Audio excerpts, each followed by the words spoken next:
السلام علیکم ورحمۃ اللہ وبرکاتہ۔ محترم ناظرین، مصر کا جوڑا عمرہ کی ادائیگی کے لیے موٹر سائیکل پر مکہ پہنچ گیا۔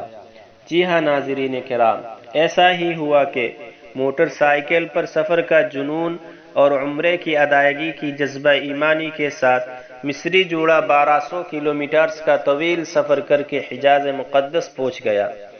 عرب میڈیا کے مطابق مصر کے شہر طنطا سے تعلق رکھنے والے میاں بیوی عمرہ کی ادائیگی کے لیے موٹر سائیکل پر مکہ مکرمہ پہنچے۔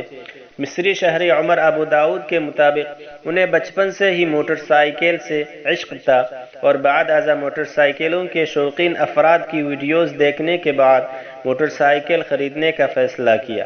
عمر ابو داؤد نے سعودی عرب پہنچنے کے لیے 1200 کلومیٹرز کا فاصلہ موٹر سائیکل پر طے کیا اور تقریباً 48 گھنٹوں کے اس طویل ترین سفر میں ان کی اہلیہ اسماء الجزوری بھی ان کے ساتھ تھی۔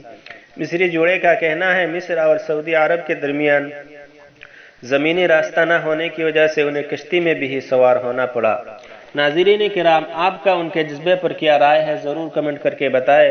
السلام علیکم ورحمۃ اللہ وبرکاتہ۔